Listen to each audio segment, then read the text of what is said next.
que lleva elementos anatómicos desde la cabeza para el tórax y los miembros, o a la inversa, elementos desde el tórax hasta la cabeza. En estas dos imágenes estamos viendo, por ejemplo, fíjense, vasos venosos que están bajando desde la cabeza, del cuero cabelludo, de la cara, etc., para llegar hasta el corazón, o vasos arteriales que llevarán la sangre desde el corazón hacia donde sería la cabeza, la cara y el encéfalo además, ¿no es cierto? También solemos ver lo que serían músculos, ¿no?, tanto por anterior como lateral y posteriormente en el cuello, músculos que van a accionar al cuello, dándole flexión, extensión, rotaciones, a lateralidad, etcétera, etcétera. Y finalmente vemos pues elementos nervios que se van a distribuir en el cuello para dar la inervación a estos músculos y la sensibilidad misma de la piel, tejido celular subcutáneo, etc. Como ven, encontramos en el cuello todos estos elementos que iremos descubriendo cuáles son, ¿no es cierto?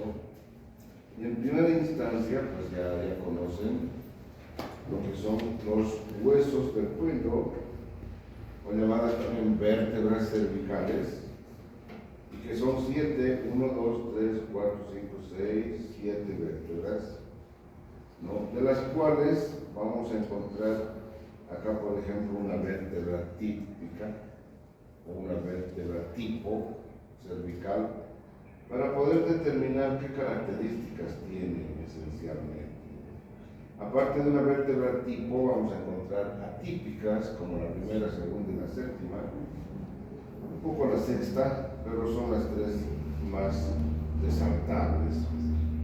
Vamos a ver que el cuerpo, por ejemplo, es más o menos rectangular, o sea, tiene más eje transversal que eje anteroposterior, ligeramente cóncava en su cara superior y también en la inferior, aunque el libro dice que su cara inferior es convexa.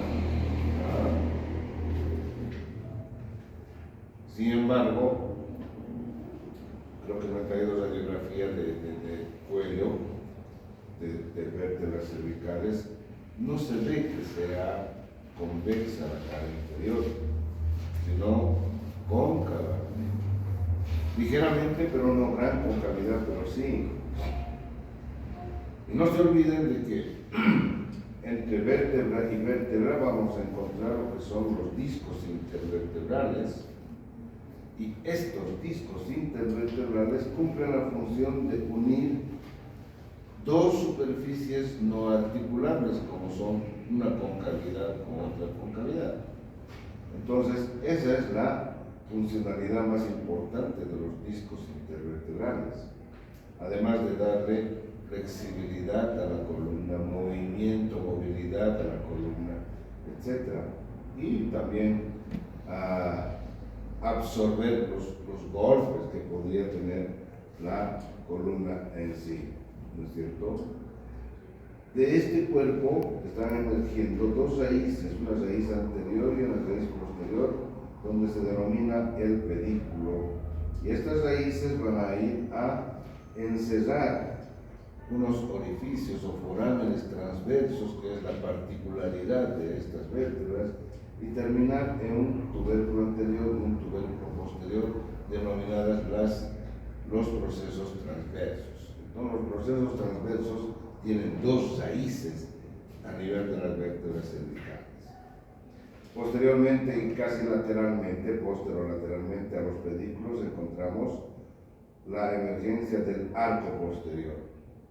No se olviden que es hablar de una vértebra del cuerpo y del arco posterior, y de ellos saldrán las otras apófisis o procesos, como el proceso espinoso, saliendo de la parte de lo que se llaman las láminas de este arco posterior.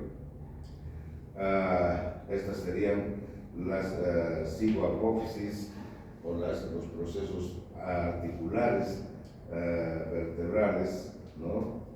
que tienen más o menos una imagen circular, ligeramente planas, o mejor, planas ligeramente cóncavas, y que miran hacia arriba y hacia atrás.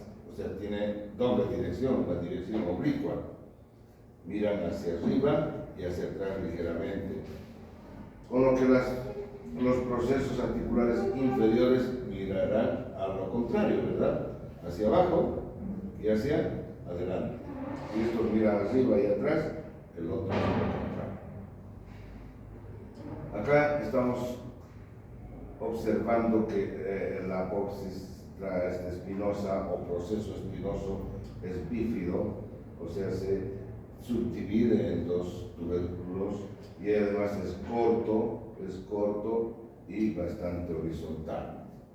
Característica propia de una vértebra tipo, ¿no?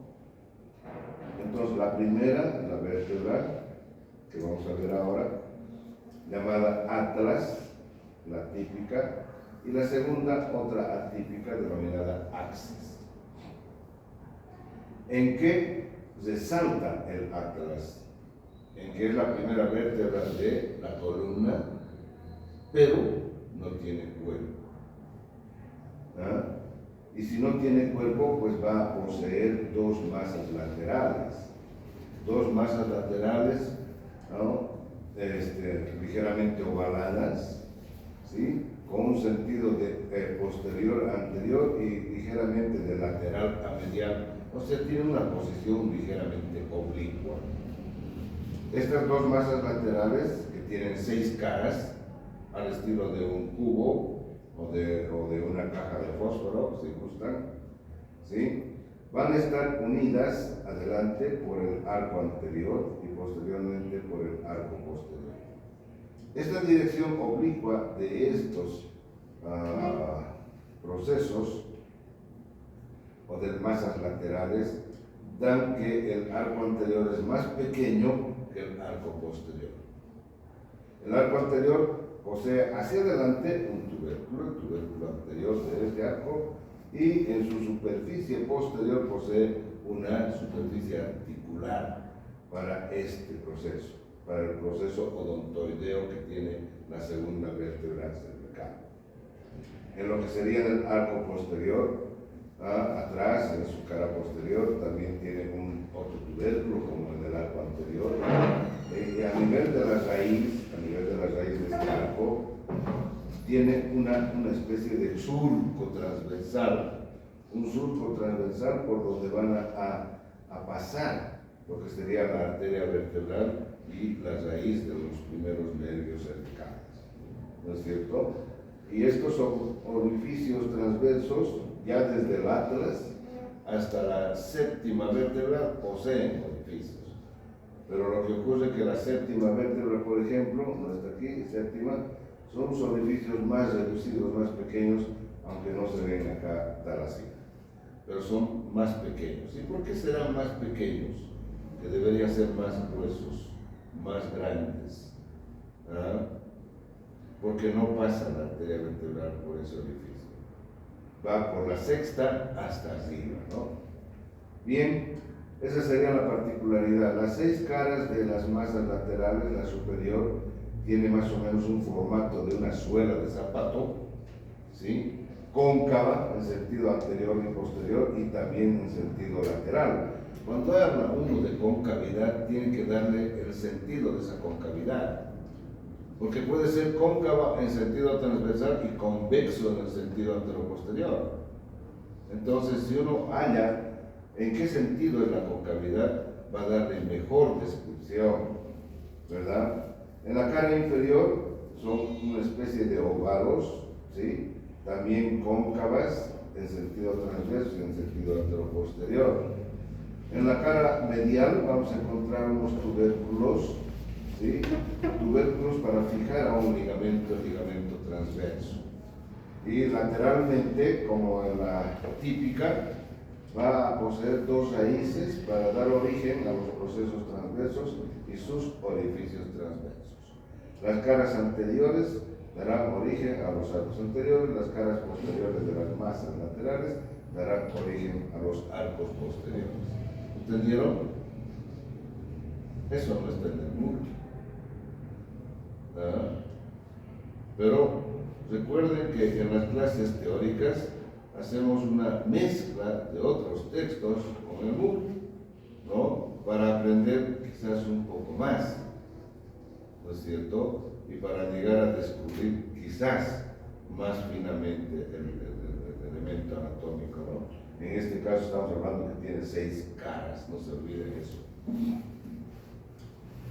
En cuanto al axis, la primera vértebra que tiene el cuerpo, empezando de arriba para abajo, y tiene un cuerpo grande, bastante alto, ¿sí? Este cuerpo no es como la típica, no tiene una superficie cóncava, al contrario, de la superficie superior de esta cara, de este cuerpo, emerge una apófisis odontoide, es un proceso odontoideo que tiene un vértice, un cuerpo y un estrechez, un cuello, que tiene una superficie articular anterior bastante importante, grande, convexa en sentido vertical y convexa en sentido transverso, como también tiene una superficie articular en su cara posterior y también convexa en ambos sentidos.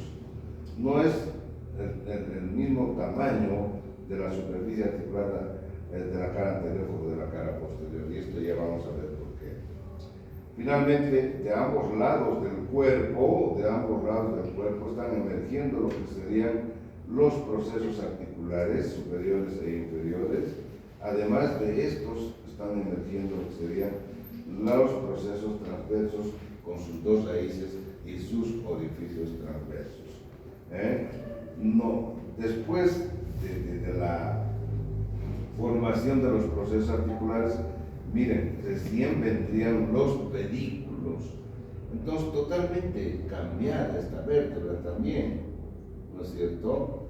Ustedes tienen que ver la vértebra y empezar a describir lo que ven. Hacer una comparación con una tipo y ver dónde están las diferencias. No se olviden que ahí, en esas diferencias, radican las preguntas del examen. Entonces, si uno al estudiar encuentra esas diferencias, está encontrando las preguntas del examen. Y aprenderá las respuestas del examen, ¿no es cierto? Esa es, como diríamos, la viveza criolla para ustedes. Estos pedículos obviamente van a terminar con las láminas, y las láminas uniéndose darán lugar a el proceso espinoso bífido que hemos visto posteriormente. La sexta cervical tiene más o menos la imagen de una vértebra tipo, pero acá resalta esto, el tubérculo anterior del proceso transverso, que es un poquito más prominente, más grandecito, y se conoce como el tubérculo carotidio. O sea, en el cuello tendríamos que buscar ese tubérculo carotidio para encontrar a la carótida común, ¿no es cierto? Carótida común, ¿no? ¿O cuál carótida será? ¿Dónde termina la carótida común? Al borde superior del cartílago. ¿Y eso con qué vértebra? Cuarta. ¿Será? Tercera. Entre tercera y cuarta vértebra. Bueno. Entonces tenemos que aprender a relacionar un elemento con otro elemento para encontrar el elemento que queremos buscar en una revisión médica, ¿no? En una exploración médica. Eso es lo que debemos aprender como médicos, relacionar, ¿no? Elevaciones, depresiones, etcétera, que hacen los elementos óseos junto con los blandos y hallar rápidamente lo que queremos hallar. La séptima vértebra cervical obviamente tiene el mismo formato, pero es más grande, es la más grande y tiene una prominente proceso transverso, ¿no? Largo, y además ya deja de ser bífida, es bífida, ¿no? Posee también los orificios transversos, posee un solo tubérculo lateralmente, ya no tiene dos como las otras, ¿no? Y empieza a haber un cambio en lo que serían los procesos articulares. ¿Hasta ahí alguna pregunta? ¿Nada? Bueno, vamos con el hioides. El hueso hioides es un hueso impar situado por encima de lo que sería el cartílago tiroides perteneciente a la laringe, y este también está entre la tercera y la cuarta vértebra cervical, ¿no? Entre la tercera y la cuarta vértebra cervical. Posee un cuerpo, un asta mayor que va diagonalmente hacia atrás y hacia arriba, ¿no? Un asta menor que emerge de la unión del asta mayor con el cuerpo. El cuerpo es más o menos en U, ¿no es cierto?, con una convexidad anterior, una concavidad anterior. Este hueso, pues, no articula con nadie, pero sí está sujeto con otros elementos óseos, ¿sí?, como la mandíbula, como el esternón, etcétera, etcétera, como el cartílago tiroides, para unirse a través de músculos y ligamentos. Por ejemplo, el ligamento estiloioideo es un gran ligamento que permite funcionar ahí donde está este hioides, no le permite bajar, es poderoso ese ligamento, y paralelamente a ese ligamento hay el músculo estiloioideo. Y como ven ustedes acá, estamos viendo muchos espacios que son de inserción y de origen. No se olviden que origen es una cosa e inserción es otra cosa, ¿no es cierto? Entonces, por ejemplo, ¿qué diremos de el azul, el miloioideo? Está partiendo del hueso hioides y está llegando a la línea miloidea de la mandíbula. Entonces acá será su origen y será inserción en la mandíbula. ¿Para qué? Para bajar la mandíbula. ¿No es cierto? En un determinado momento podríamos tener un cambio. Origen en la mandíbula, inserción en el hioides. ¿Para qué? Para subir, mover un poco el hioides hacia adelante, etc. Entonces este huesito sube, baja, va adelante, va atrás, dependiendo de la funcionalidad de cada músculo que está llegando o está partiendo de este hueso. ¿No es cierto? Bien. Bueno, las articulaciones entre las vértebras cervicales. Acá estamos observando una parte del occipital, ¿sí? Una vista anterior del occipital, una vista posterior del occipital. Estamos viendo una parte en la parte derecha, las superficies articulares entre el occipital y el atlas, entre la masa lateral del atlas, ¿sí? Sabemos que el occipital tiene dos prominencias óseas bastante largas que van a caber en esa superficie articular de las masas laterales y que se denominan cóndilos, ¿no? A mí me gusta decir todavía cóndilos, eso, para decir que esta articulación va a ser entonces del tipo de las condilias. Parece que esa imagen que me tengo que hacer en el cerebro, pues da lugar mejor decir condilias para ver una buena imagen también de la articulación, ¿no es cierto? Entonces esta articulación es sinovial, del subtipo de las condilias, y como son dos cóndilos, podremos decir bicondilias, ¿no es cierto? Acá, como es sinovial, va a tener pues superficie articular cartilaginosa, va a tener una cápsula que encierra esta articulación, dentro va a tener líquido sinovial y también va a cortar que serían los ligamentos anteriores y posteriores de la articulación misma, ¿no? Ligamentos de sostén. ¿verdad? Aparte de eso, estas articulaciones occipito-atlantoideas presentan dos membranas, membrana occipito-atlantoidea anterior y membrana occipito-atlantoidea posterior, que está yendo más o menos del borde del orificio magno hacia lo que sería el arco anterior en el atlas y el arco posterior también del atlas. Membranas occipito-atlantoidea, ¿está claro? Aparte de las dos articulaciones mismas, tiene un sostén. Claro, porque esta cabeza está moviéndose permanentemente a todo lugar y necesita tener un refuerzo para que controle adecuadamente estas articulaciones. ¿Se ha entendido? Luego encontramos la articulación entre el atlas y el axis.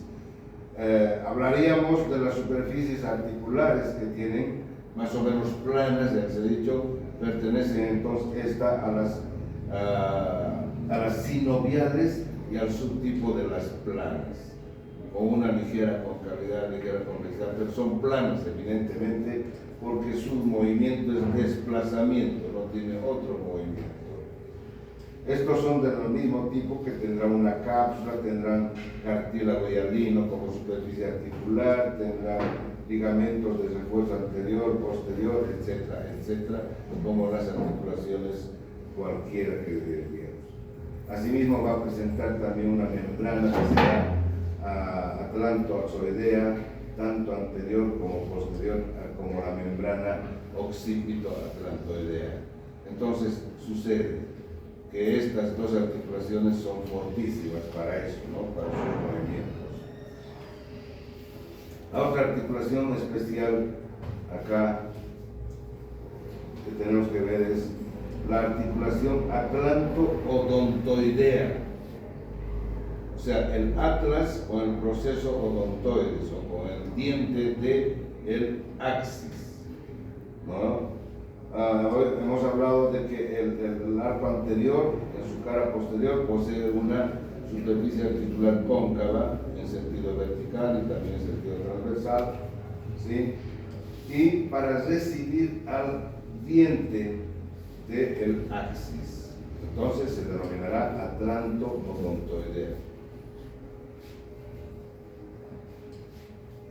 Esta articulación está sostenida posteriormente por un ligamento, el ligamento transverso, que va de la cara medial de una masa lateral a la cara medial de una masa lateral.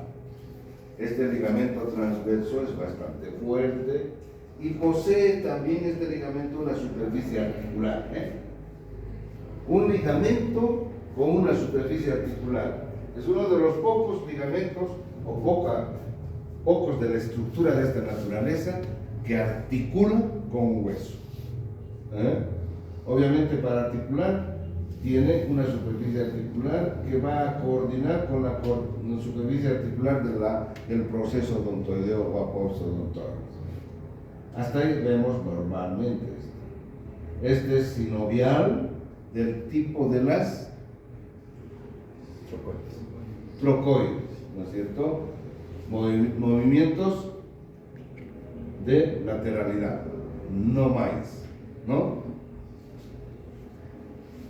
Este ligamento, viendo en la imagen derecha, ¿por qué no estoy en exposición? ¿Por qué no me lo recuerdo? Ahora sí se ve mejor. Ustedes son culpables. Doctor, algo le falta, dígame.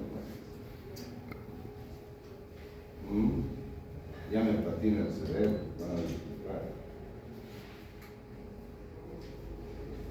Bien, entonces en esta imagen de la derecha estamos observando este ligamento transverso. Miren lo fuerte que es, bastante amplio en el sentido vertical y que da unas dos proyecciones, una hacia arriba para terminar en la porción basilar, en el clivus, parte interna, y otra hacia la cara posterior del axis. ¿Sí? Estas proyecciones se denominan transverso occipital, transverso axoidea. Y está haciendo más o menos la forma de una cruz. Entonces, en conjunto a ese ligamento se denomina cruciforme. Cuidado que en el examen te pregunte cuál es el ligamento cruciforme. ¿Ah? Por delante de este cruciforme, fíjense, lateralmente estamos observando unos ligamentos llamados alares que están saliendo de la parte del vértice de la fosa odontoides hacia las caras mediales diríamos, agujero magno del occipital. Entonces, reforzando la posición de la fosa odontoides, está jalando para arriba y hacia los lados.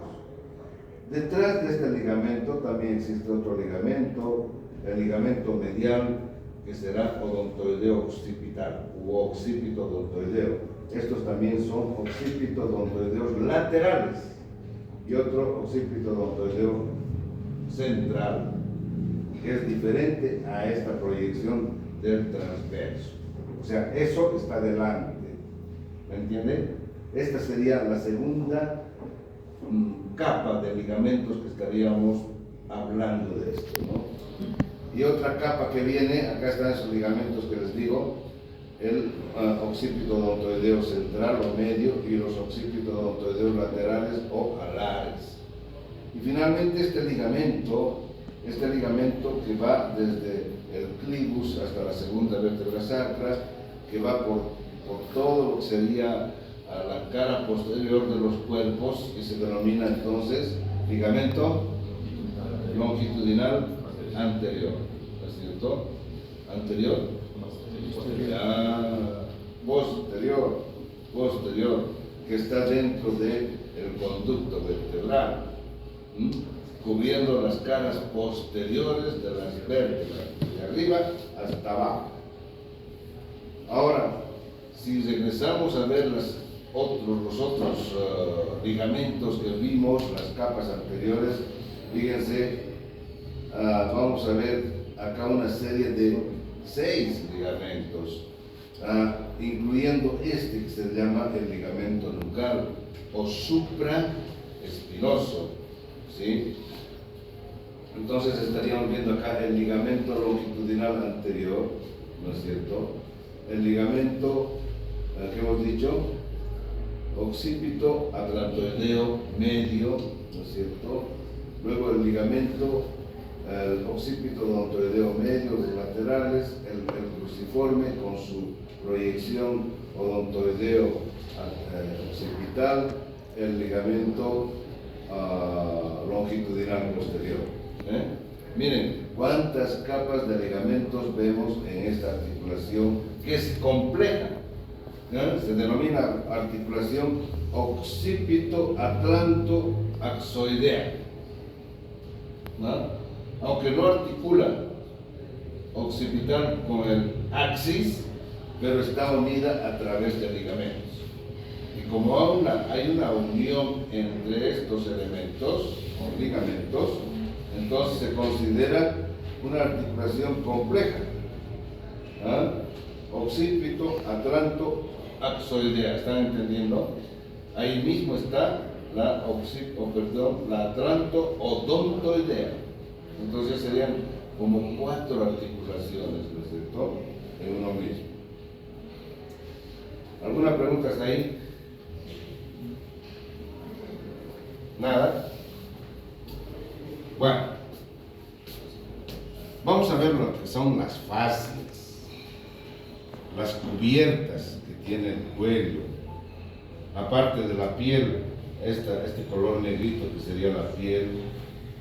Estamos viendo un corte transversal del cuello, ¿sí?, a nivel de la vértebra C6, aproximadamente, C6, ¿ya? Y vamos a tener una fascia superficial, la amarilla, ¿no es cierto?, o llamada también tejido celular subcutáneo, ¿no es cierto?, pero mejor fascia superficial. Internamente esta fascia superficial, diríamos los verdes, o el verde más periférico mejor, será la fascia profunda, todos los verdes. Y la fascia profunda se divide o subdivide en una lámina de revestimiento o superficial, la más superficial, enseguida vamos a hablar de los colores, la lámina pretraqueal que envuelve a la tráquea y que se divide en dos porciones, y la lámina prevertebral, la que está, digamos, revistiendo a la vértebra y el conjunto de músculos que están juntos con esta. ¿De acuerdo? Entonces vamos a encontrar varias capas de lo que se llama la fascia profunda.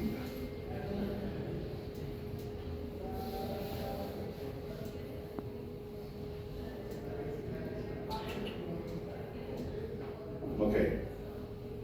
Acá, por ejemplo, estamos viendo la fascia de revestimiento, ¿no?, o superficial en verde. ¿Sí? Acá estamos viendo de un color rojo, oscuro, poquito, lo mismo acá. ¿Ah?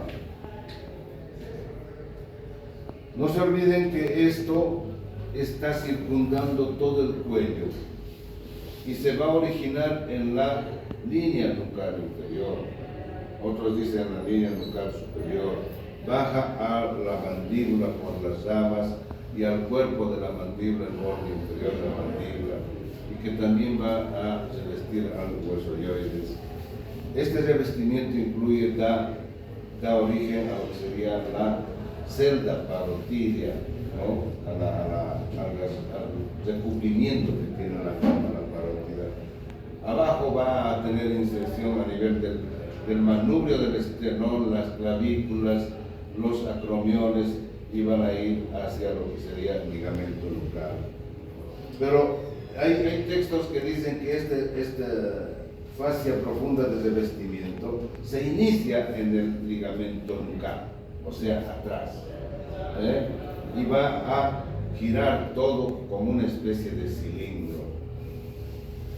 Pero cuando llega a lo que sería los músculos trapecios, esta fascia de revestimiento envuelve a los trapecios a ambos lados y vuelve a producirse en una sola lámina lateralmente.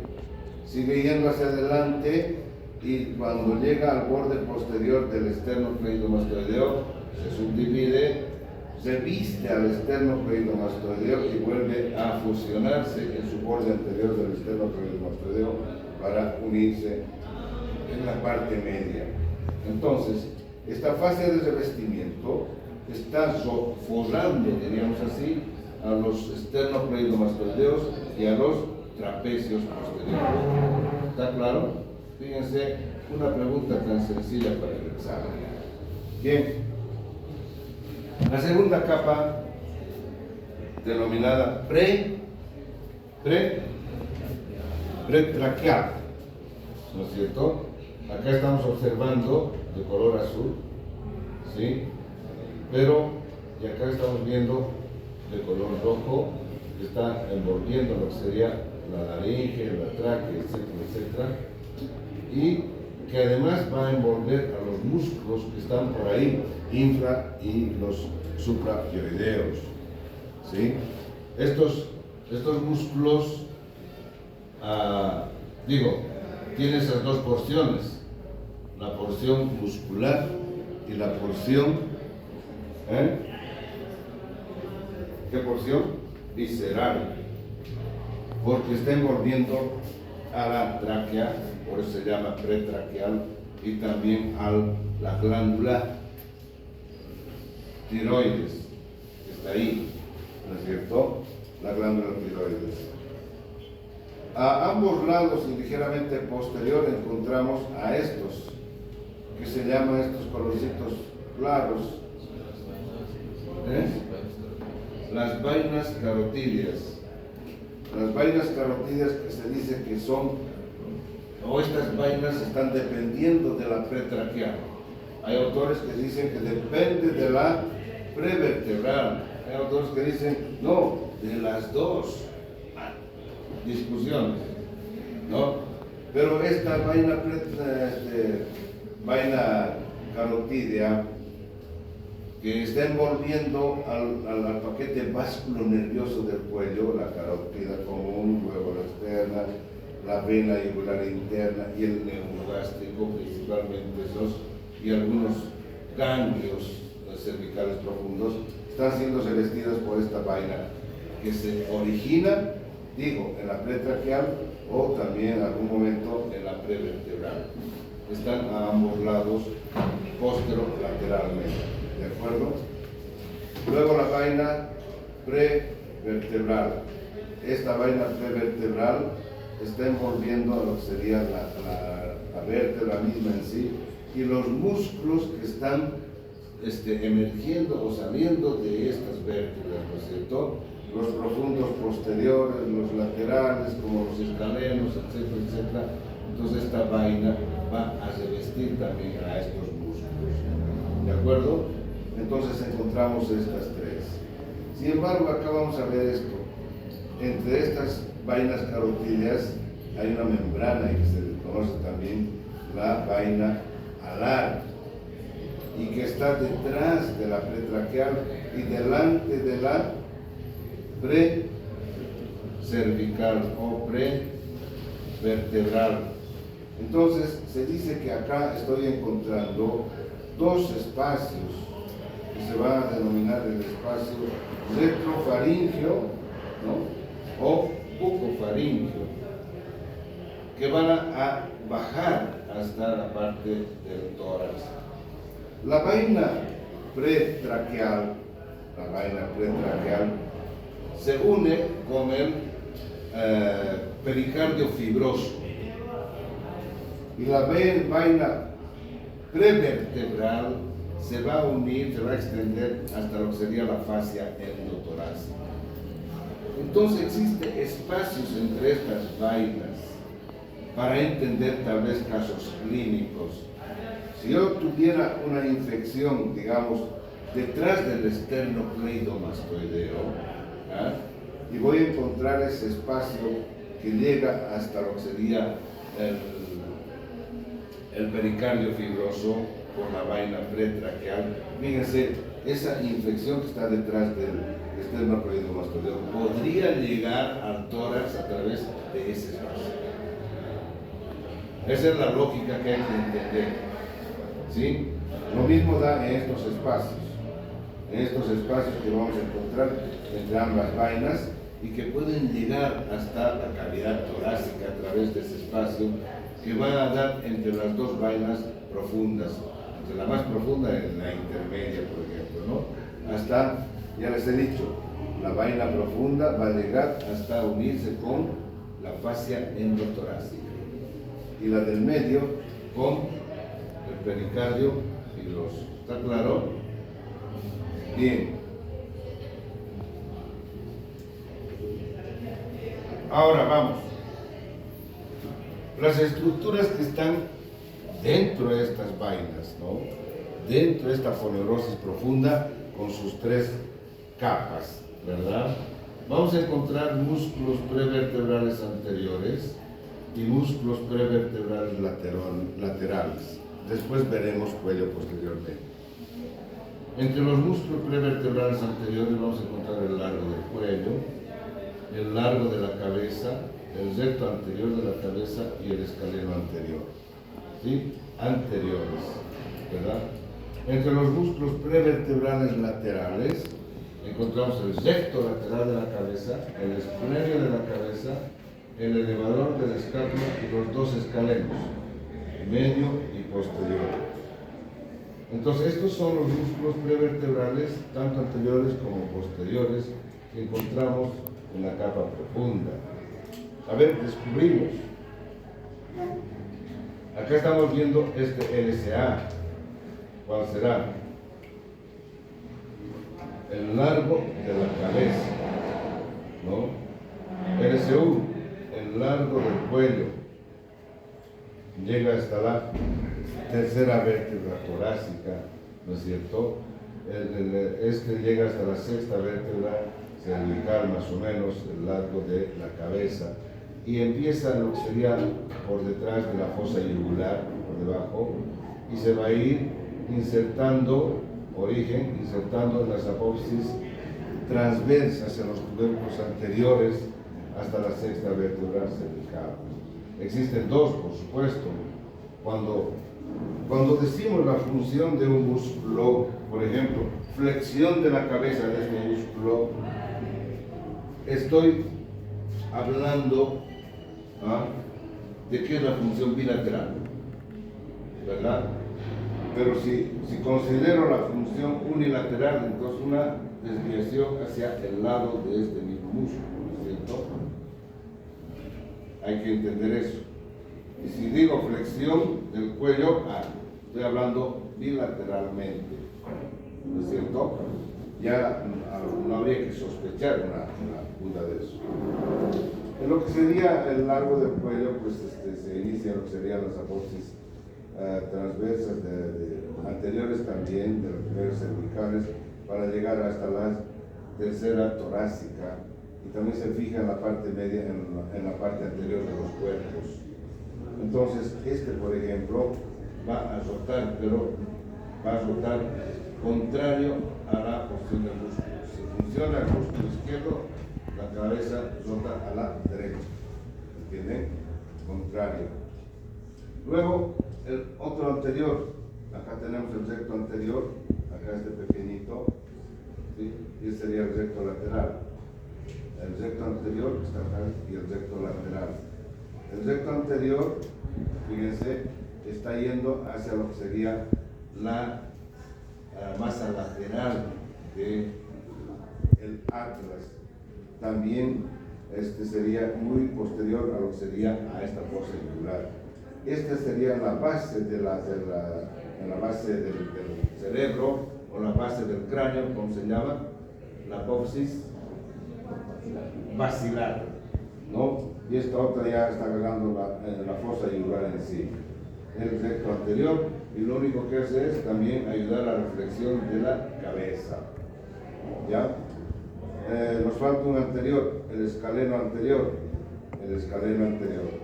El escaleno anterior va a ir desde las apófisis transversas, desde la tercera, cuarta, quinta, sexta, ¿sí? Vértebras, tubérculos anteriores, hacia lo que sería el tubérculo de Cherraynac en la primera costilla, el tubérculo del músculo escaleno anterior. La particularidad de esto es de que por delante de este tubérculo, en la primera costilla, existe un canal, el canal venoso, y por detrás existe otro canal, el canal arterial. Ya vamos a ver para qué. Estos músculos, si toma punto fijo acá abajo en la costilla, lo que hacen entonces es una inclinación o flexión lateral del cuello.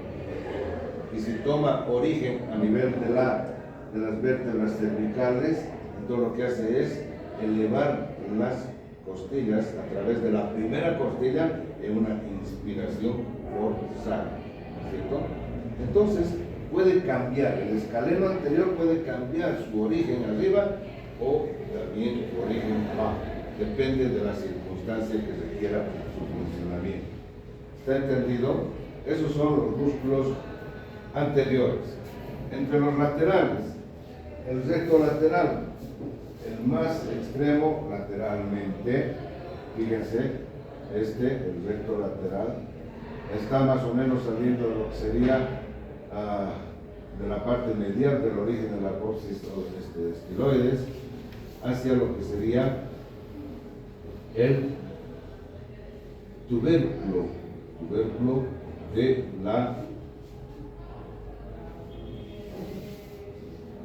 del proceso transverso, ¿no? También viene al atlas,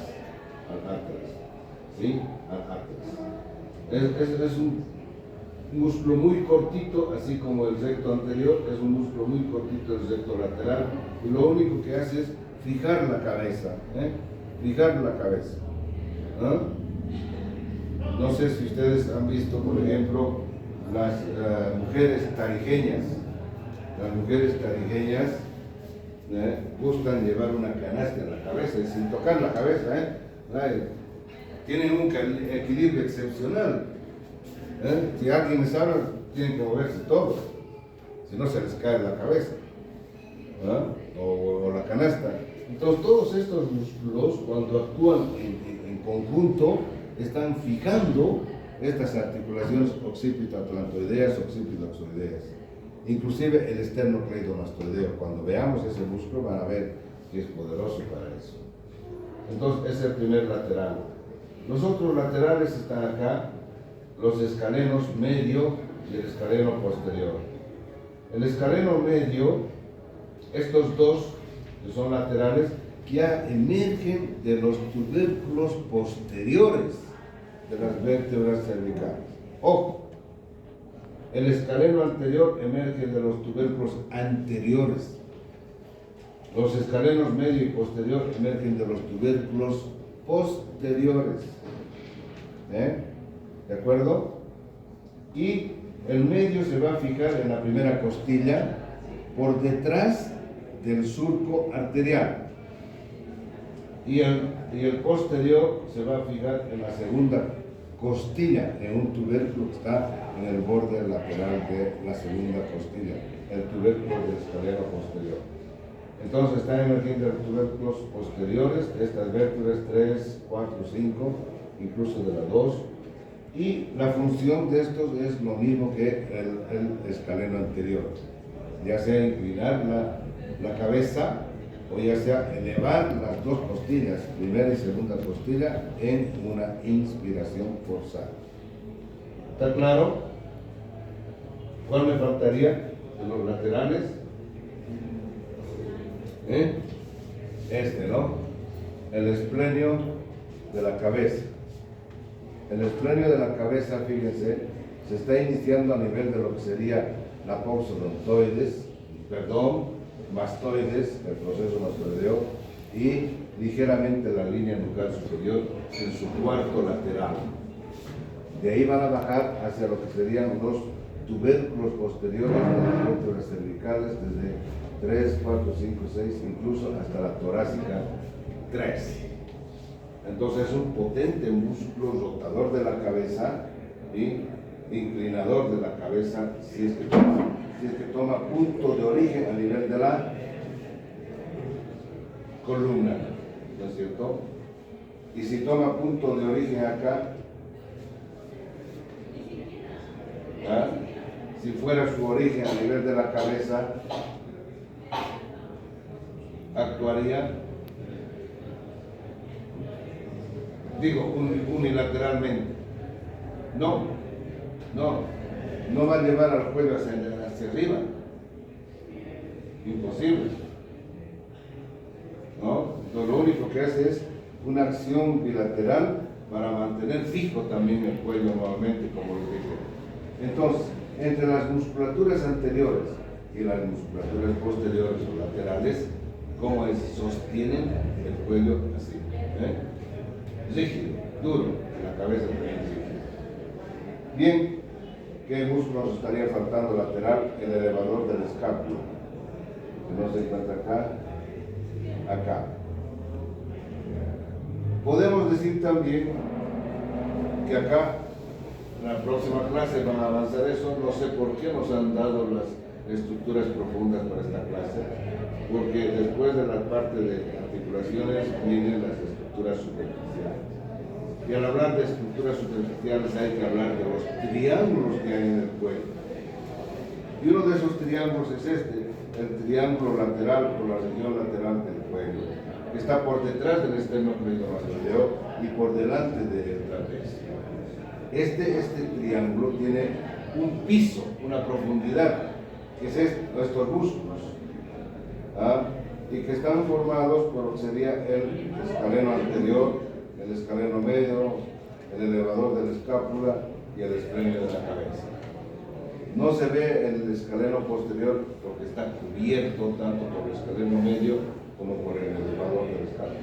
Además de encontrarse en la parte baja la porción horizontal del pomo pioideo. Entonces, acá estaríamos encontrando el elevador de la escápula que se va a originar en las vértebras, en los procesos transversos, tubérculos posteriores de los procesos transversos, ¿no?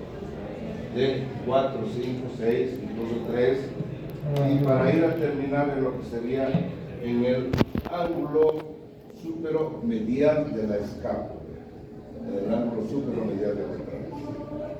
Creo que ya lo vimos este músculo elevador de la escápula, ¿no? Cuando funciona este músculo, está hablando unilateralmente, ¿qué es lo que ocurre a nivel del hombro? Baja el muñón del hombro, ¿no? O sea, rota la escápula, ¿no es cierto? Eleva ese ángulo superomedial y baja el ángulo superolateral, ¿no es cierto?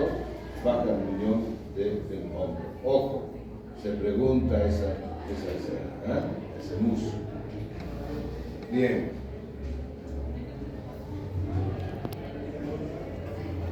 Raíz del cuello. ¿Qué es la raíz del cuello? Se considera raíz del cuello la parte más baja del cuello, ¿no? Aquella parte del cuello que tiene relación con lo que sería el esternón, las clavículas, las primeras costillas, etc. Elementos anatómicos que están muy relacionados con estos elementos, ¿verdad? Entonces la parte más baja de lo que sería el cuello. A eso se denomina raíz del cuello. Sin embargo, estos elementos que vamos a encontrar acá en la raíz del cuello serían los elementos vasculares, ¿no? La llegada de las venas o de los troncos venosos, brachiocefálico derecho y brachiocefálico izquierdo, ¿no?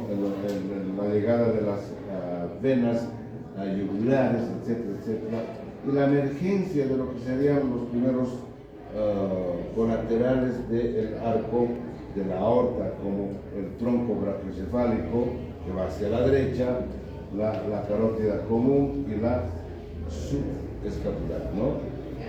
De todos modos, hay que ver de que estos elementos, por ejemplo, la arteria subclavia,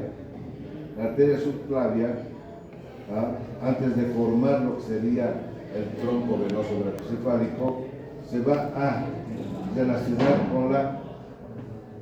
con el músculo escaleno anterior, ¿no? Enseguida vamos a ver una imagen de esto. No.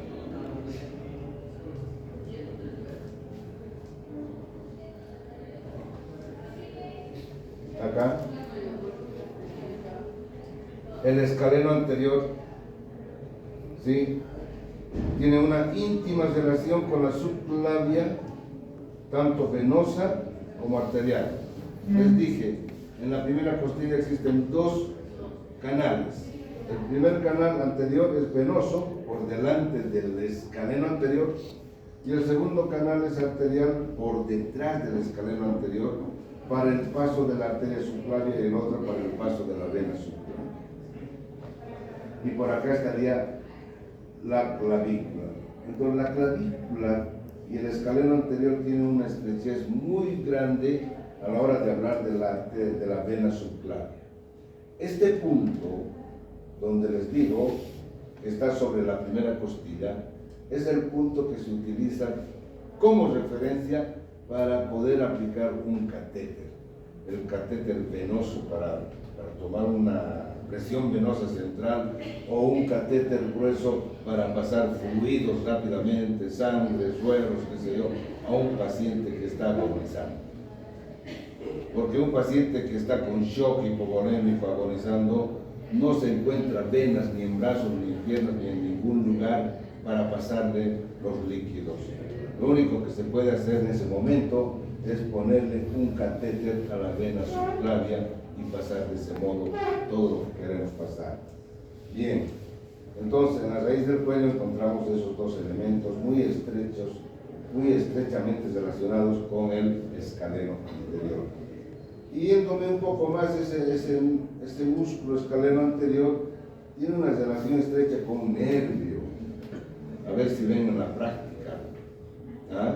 El nervio frénico. El nervio frénico baja por delante del músculo escaleno anterior. Entonces, si encontramos al músculo escaleno anterior, encontraremos al nervio frénico, o viceversa. Si encontramos al nervio frénico, estamos encontrando al músculo escaleno anterior. Pero cuando veamos arteria y vena subclavia, y hay un músculo en medio, el escaleno anterior. No hay cómo dudar. Y detrás de la arteria, escaleno medio.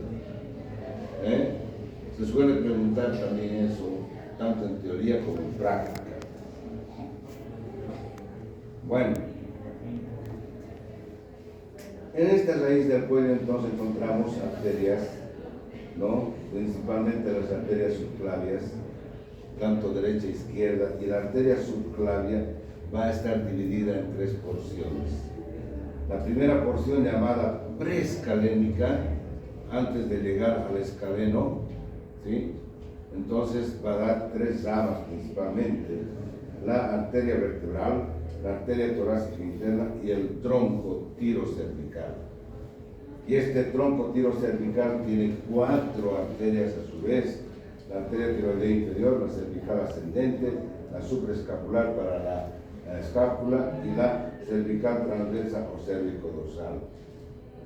Luego, en la segunda porción, que está detrás del escaleno, se llama por eso retroescalénica, hay un tronco, el tronco costocervical.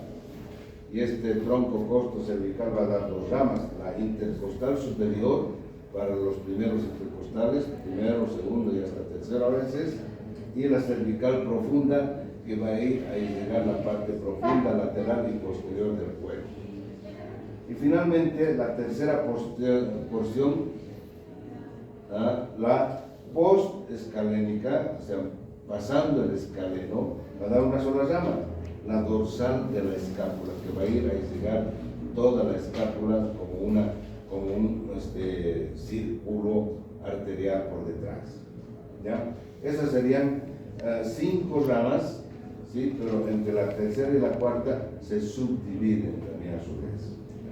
Bien, a ver, tratemos de identificar estas primero en este formato, ¿sí?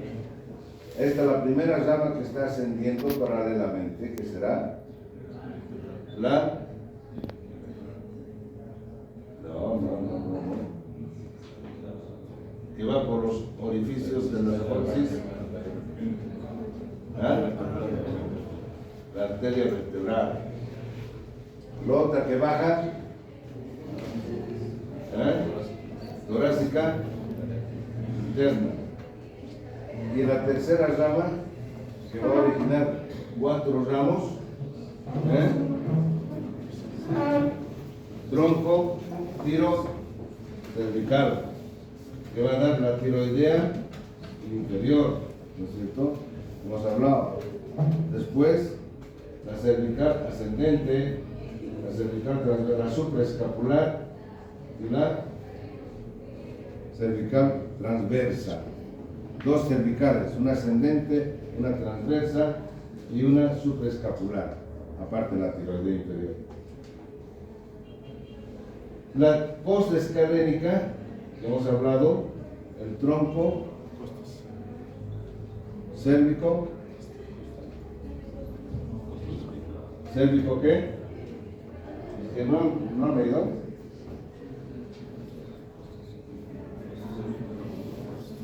Costo cervical o cérvico costal.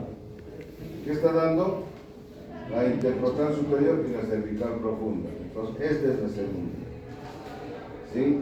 Que va a bajar la intercostal superior y la cervical profunda, que sube, ya les dije, a la parte profunda de los músculos, tanto laterales como posteriores. Y la postescalénica, una sola rama, la dorsal de la escápula. Entonces acá vemos otras, ¿entienden? Acá estamos observando la subclavia, ¿no es cierto? Inicio de la subclavia, la primera parte, la segunda parte y la tercera parte, ¿no es cierto? Repito, estas arterias y la vena que está por delante tienen relación estrecha con esto de la clavícula. Se dice que la arteria subclavia termina de ser subclavia cuando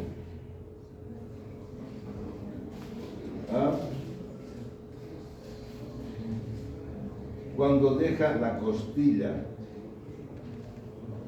Entonces, el borde lateral de la primera costilla sería el límite de la arteria subclavia y también el límite de la vena subclavia.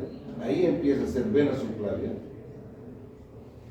y ahí también deja de ser arteria subclavia para ser continuada como arteria axilar. Entonces la vena axilar llega hasta el borde lateral de la subclavia o de la primera costilla y empieza la vena subclavia. ¿Está claro? Pregunta de examen. ¿Dónde es el límite de la arteria subclavia? Bien. ¿Y el límite de acá? ¿O dónde se inicia? Aproximadamente a nivel de la articulación manubrio external, ¿no? O mejor, externo-clavicular, por los dos lados, y también ahí empieza el tronco venoso, ¿qué? Tráqueo cefálico. Son referencias urgentes y rápidas para encontrar a lo que sería la llegada de un vaso, el origen de un vaso, ¿me entienden? Esta articulación llamada acromio clavicular, externo clavicular. Acá está el acromio, ¿no? Está lejos. Bien, entonces hay que encontrar acá, por ejemplo, la primera arteria que hemos visto, la arteria vertebral, la primera rama del preescalénico. La arteria torácica interna, que la conocen muy bien, que va a ir por la cara posterior de la pared torácica. Y finalmente lo que tiene el tronco tirocervical, para dar la arteria tiroidea inferior, para irrigar no solamente a la glándula, sino también irriga a la tráquea, a la laringe, al esófago, ¿me entienden? Entonces, no solo por decir tiroidea inferior me estaré refiriendo a la glándula, también a su conjunto, a los músculos que están en la tiroides o en la laringe también irriga esta arteria llamada tiroidea inferior. Entonces, luego tendríamos la cervical transversa, la cervical, la supraescapular, ¿sí? Que va a la parte de arriba de la escápula. Hay una pequeña escotadura en la escápula, en su borde superior. A ese lugar va para ir a formar luego el circuito escapular con la dorsal de la escápula, ¿no? Luego el otro tronco, el segundo tronco, que está en la parte postescalénica y que hemos llamado costo cervical, y que va a ser las primeras ramas torácicas, o sea, intercostales superiores, primera, segunda, tercera inclusive, y la cervical profunda, ¿no? Esa que va a subir a irrigar los músculos profundos del cuello. Y finalmente, que acá nos está viendo la dorsal ancha, la dorsal posterior o la dorsal posterior de la escápula. Estas serían las ramas que podríamos entender de la arteria subclavia. El reto es que ustedes en su clase práctica vayan encontrando todas estas ramas, que seguramente algún examen práctico va a ser una posible pregunta. Ese es el reto. Bien. Entre las venas del cuello tenemos las venas llamadas yugulares. Primero las yugulares anteriores, ¿ya? Se da origen lo que serían en la región submaxilar, en la región submentoniana, y que van a originar un arco submentoniano para dar lugar al descenso de las venas yugulares anteriores, ¿sí? Por detrás de la fascia de revestimiento. La fascia de revestimiento tiene dos hojas en la parte supraesternal, Y ahí es donde se unen las dos yugulares anteriores, hacia un arco, y cada uno se va después a la yugular externa. Pero acá está haciendo un espacio, un triangular, lo que sería la fascia de revestimiento, y ahí está incluido este arco. Luego tenemos las yugulares externas. La yugular externa está sobre el músculo esternocleidomastoideo. Y la yugular externa, fíjense en este esquema, esta es la yugular externa, se está originando ¿de dónde? De la unión de la auricular posterior con la rama posterior de la retromandibular. Ese es el origen de la yugular externa. Y cruza en su camino al esternocleidomastoideo para llegar a unirse con la vena subclavia. Se une a la vena subclavia. Hablando de la vena retromandibular, que acá nos está viendo, la vena retromandibular que está precisamente por detrás de la mandíbula, ¿ya? Se divide también en otro ramo anterior. Y este ramo anterior hace unión, ¿no?, con la vena facial. Y no solo con la vena facial, también con otras venas profundas, ¿no es cierto?, para llegar a unirse a la vena yugular interna. En este lado izquierdo de esta imagen estamos viendo la yugular interna y acá estamos viendo la yugular externa sobre el esternocleidomastoideo. Entonces, para poder observar la yugular interna en el cuello, tenemos que cortar al esternocleidomastoideo y levantar a este músculo para observar el paquete vasculonervioso del cuello, o en este caso la vena yugular interna, que ya saben dónde se origina, en el golfo yugular, del orificio yugular, y que termina ¿dónde? En el inicio del tronco brachocefálico izquierdo, ¿no?, uniéndose con la vena subclavia izquierda en este caso. ¿Está claro? En cuanto a los nervios, para concluir, bastante largo, ¿no? ¿Cuáles son los nervios que vamos a encontrar en el cuello? Todo un enredo de nervios, ¿verdad? Todo un enredo de arterias y nervios y músculos.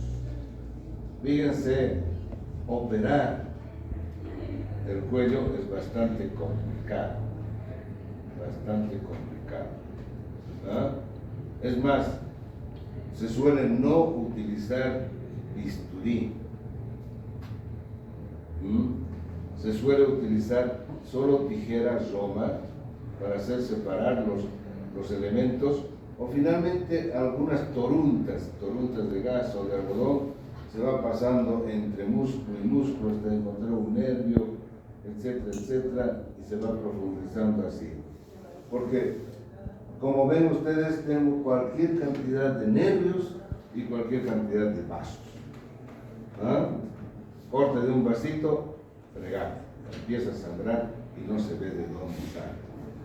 Bueno, ¿cuáles son los elementos nerviosos que vamos a encontrar en el cuello? El vago, los frénicos, troncos simpáticos y también estos, el plexo braquial y el plexo cervical, que no está acá, ¿no es cierto? Entonces, dos plexos importantísimos, el braquial y el cervical. El vago va a originarse en lo que sería el orificio yugular. ¿No está acá? Acá está el vago, originándose en el orificio yugular y que además tiene un ganglio, el ganglio del vago, ¿sí?, y baja lateralmente, ¿no?, entre lo que serían los vasos del paquete vasculonervioso del cuello, entre la arteria y la vena, entre la arteria carótida común y externa en determinado momento y la vena yugular interna. Se ubica entre ellos dos y un poco posterior y baja hasta lo que sería delante de lo que es la vena subclavia. Por acá, por delante de la arteria subclavia, está bajando y a este nivel da una rama que va por detrás de la arteria subclavia y va a originar lo que sería el recurrente derecho, nervio recurrente laringio derecho. Este nervio vago que baja por delante de lo que sería el arco aórtico, a ese nivel también da la rama recurrente que va a bordear el arco aórtico y va a subir a nivel de lo que sería la parte lateral de la tráquea o el surco tráqueo-esofágico, ¿sí? Hasta lo que sería la laringe. Por eso se llama laringios recurrentes. Están originándose abajo y están subiendo, recurriendo. ¿Cuál es la misión de estos? Inervar a lo que serían los músculos de la laringe, excepto el cricotiroideo que está inervado por el superior. Eso en cuanto al vago y sus ramas principales de eso.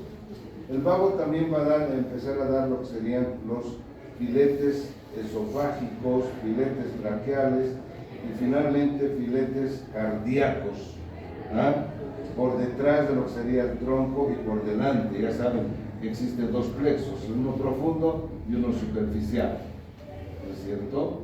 Entonces estos filetes van a ser los filetes cardíacos del vago, su participación parasimpática, ¿verdad? Bien, procedemos. Y tendríamos que hablar de los frénicos. Para hablar del frénico, primero decimos el plexo cervical. El plexo cervical que se va a originar de C1, C2, C3, ¿sí? Y a veces C4, una rama uniéndose de C4 a C3, pero ¿qué les puedo decir? Todas las ramas tienen unión. Si este es C1, C2, C3, C4, C5, C6, C7, 8, T1, etc., todas tienen comunicación. 1, 2, 3, 4, 5. Por ejemplo, la raíz nerviosa 5. Estoy ahí marcando la raíz nerviosa 5. La raíz nerviosa 5 también tiene participación de la cuarta y tiene participación de la sexta. Por estas uniones que se denominan arcos nerviosos. Entonces, no son puros netamente. Por ejemplo, el 4. Se dice que el 4 es el elemento principal para la formación del frénico. Sin embargo, participan la raíz 3 y la raíz 5, ¿no? Para hablar del frénico. Del 1 al 4 se denomina más o menos plexo cervical y del 5 para abajo se denomina plexo braquial. ¿Quiénes están formando los plexos? Otra cosa, que no se olviden, voy a borrar esto. Aquí nace y va a dar esto y va a dar esto. Entonces, la raíz que sale de la médula espinal, sale del orificio y forma dos ramas, una rama anterior y una rama posterior, ¿sí? Las ramas posteriores van a ir a inervar la parte posterior del cuerpo humano y las ramas anteriores van a ir a formar los plexos, ya sea plexo cervical, plexo braquial, plexo lumbar, etc. Entonces, cuando hablo de un plexo, debo decir la unión de las raíces anteriores, por ejemplo, de 1, 2, 3, hablando del plexo cervical, y 4. Las raíces anteriores de 5, 6, 7, de 1, hablando del plexo braquial. ¿Está claro? Si no denomino raíces anteriores, no estoy hablando bien del plexo. ¿Está claro?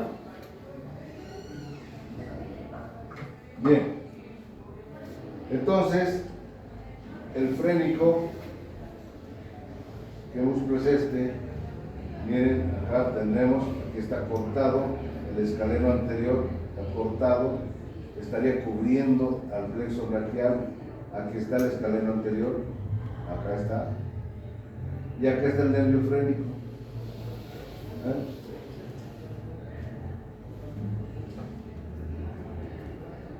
Acá está el nervio frénico, acá está el escaleno anterior. Entonces tiene mucha relación el escaleno anterior con el nervio frénico. ¿Y dónde nace el nervio frénico? En el plexo cervical. ¿Está claro ahí? Bien. El plexo braquial también tiene relación muy estrecha con los dos escalenos. Este es el escaleno medio y aquí está cortado el escaleno anterior. Entonces, el plexo braquial sale entre los dos escalenos, escaleno anterior y escaleno medio, no posterior. Cuidado, en el examen se puede preguntar, el plexo braquial emerge entre el escaleno anterior y el escaleno posterior. No, escaleno medio. ¿De acuerdo? Bien claro. Y está formado con las raíces de 5, 6, 7, 8, 1. ¿Sí? No sé, particularmente el plexo braquial se lo ve más cuando se lleva miembro superior. ¿Ya? De manera que eso lo vamos a dejar para aquello. Pero sí, cuando veamos cuello, hay que tratar de identificar esas ramas anteriores de 5, 6, 7, 8 y 1. ¿De acuerdo? Porque puede ser pregunta de examen en cualquier examen práctico. Bien. Ahora, el simpático, los troncos simpáticos. No se olviden que las raíces simpáticas se originan en la médula espinal. Se originan en lo que sería la comisura gris, donde se encuentran lo que son las astas laterales. Estas raíces salen ¿por dónde? Por el asta anterior. O sea, no se unen a las fibras de estas, del asta anterior, sino salen por ahí, aprovechan la salida por el asta anterior y luego del orificio intertransverso o intervertebral, ¿sí?, hace su origen las ramas simpáticas para originar lo que sería el tronco simpático cervical en este caso. El tronco simpático cervical tiene 3 ganglios simpáticos cervicales, uno superior, que está más o menos entre 2 y tercera vértebra cervical, uno medio o intermedio que está aproximadamente a nivel de la sexta vértebra cervical, que es más pequeña, y una bastante grande, ¿sí?, que está más o menos entre séptima y primera dorsal. Esta grande también recibe un ganglio torácico y por tanto se llama también ganglio cérvico-torácico, otro nombre, ganglio estrellado por el tamaño y la forma, etc. Estos ganglios obviamente son parte de unión, ¿no es cierto?, de sinapsis de las ramas simpáticas para convertirse, recibir las ramas presinápticas y convertirse como ramas postsinápticas. ¿Sí? Vamos rápidamente, del ganglio superior, del ganglio intermedio y del ganglio inferior van a emerger ramas cardiotorácicas para formar lo que serían los plexos tanto cardíacos como pleuropulmonares. ¿Sí? No solamente aquello, va a dar también ramas arteriales para ir a envolver a lo que serían las distintas ramas, como por ejemplo el arco aórtico, y va a dar el tronco brachiocefálico, y ahí están las ramas simpáticas viajando con la carótida interna, con la carótida externa, etcétera, etcétera. No se olviden, siempre les he dicho que tiene una red simpática, los vasos arteriales, y de ese modo llega a la inervación simpática donde tiene que llegar. ¿Está entendido? Y luego, pues, al atravesar lo que sería el orificio superior del tronco o del tórax, hará su paso a lo que sería el tronco simpático torácico, que es laterovertebral, ¿no es cierto? Que ya lo hemos visto en el tórax. Estos serían los elementos nerviosos, más que todo del cuello, para entender lo que podemos encontrar cuando encontramos alguna afección del cuello y tenga que hacerse alguna cirugía. ¿Alguna pregunta hasta ahí, jóvenes? ¿Nada? ¿No hay preguntas? Debería haber muchas.